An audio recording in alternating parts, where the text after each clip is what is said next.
Chapter 1487, The Prize. Have you found it yet? Chost demanded. There were a dozen, valid, excuses that Zaluth could make, but he knew that each and every one of them would get him killed. Instead, he simply said, no, and waited. As expected, the powerful craft boiled with raw fury, her eyes bulging atop their stalks and her flesh visibly popping with acidic detonations. Her lips pulled back to reveal her fangs, and Zaluth knew he was on the verge of death, yet Chost managed to master herself just in time. Her self-control was incredibly impressive, and rare for a slug of her station and appetite. If he'd had to report to anyone else, he'd have been on the run already, or worked harder to find someone else to report in his place. Thanks to Chost, he could remain in charge, and take the credit he was rightfully due, while also surviving to the end of this mess. That thing killed many of my strongest slugs, Chost forced out between her clenched fangs. Do not lose it. We're close, he told her, feeling confident enough to speak, but only softly. The mucus is thick and incredibly toxic, but we almost have it. Go. Don't come back without it. Not needing anything else to be said, Zaluth turned around and dashed away. Any more time in the presence of the furious Kraflath was a risk he wasn't willing to take. All of the tribe leaders were furious. The plan had been well thought out, and executed well. Using the weakness of the ant, its unwillingness to sacrifice the lessers of its kind to ensure its own survival, had been key. What they hadn't accounted for was the creature's power.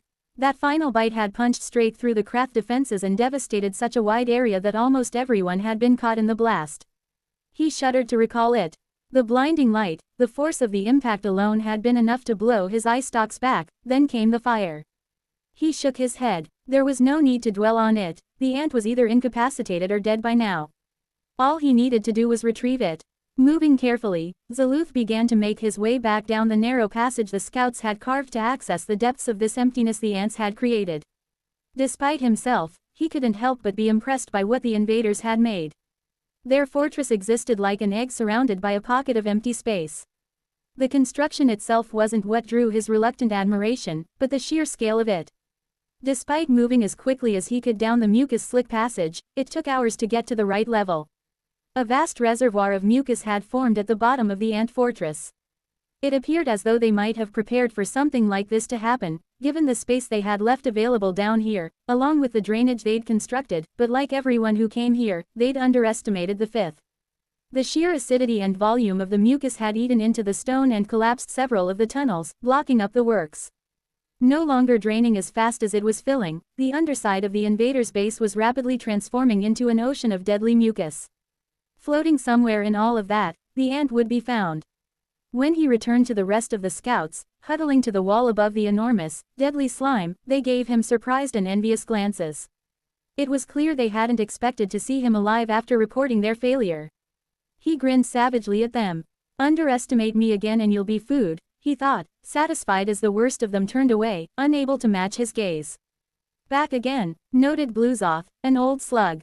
The younger, more ambitious ones were holding back, waiting to see the lay of the land before trying to make a potential grab for power. Bluezoth was too old to bother with it anymore. Resigned to her death, she was the exact opposite of Ghazi. No longer scheming and squirming to stay alive, she just tried to do what was asked of her and get back to the slime ground to rest. As if to match her lack of fight, her body had shriveled, leaving her as one of the thinnest and smallest crafts Zaluth had ever seen. For all that, she was tenacious and intelligent, which was why he'd put her in charge in his absence. I'm not easy to kill. Have we found it yet? Yes, you have, in a sense. Have you found it or not?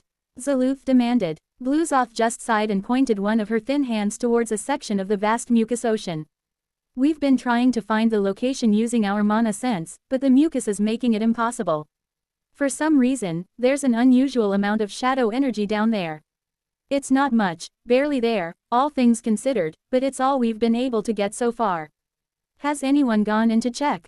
No, Bluezoth snorted, without the direct threat of death hanging over their head, who would dare? Zaluth could only nod. That made sense. The mucus was incredibly dense, and highly potent. Just being out in the fifth during a wave was nightmarish, even to the craft. Zaluth's own skin was sizzling from the concentrated energy in the air, but diving into that mess was almost certain death.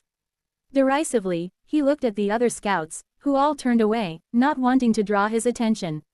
They were certain he was going to pick one of them, force them to jump in and try and locate the target, and likely die in the attempt. Fools, all of them. Trying to live, when they should have been trying to ascend. The slug who managed to bring back the target would be celebrated by the Kraftlath and rewarded accordingly. Especially after what had happened at the platform. He was never going to give them this chance. If this slight lead was all they were going to get, then he was going to act on it. Get me a slime, extend it out into a rope. Bluezoth shook her head, but didn't say anything. She'd probably expected this from him. She was smart. While they got what he needed, Zaluth focused on himself. He'd been extremely successful in cultivating his internal acid lately. His repeated successes during this invasion had seen him consume several rewards, and he hadn't let any of those gifts go to waste. As a result, he was capable of so much more than he was before. Combining his powerful internal acid with his mana, Zaluth began to vomit up a dense mixture of slime on himself. It burned at first, sizzling onto his flesh until the two melted together.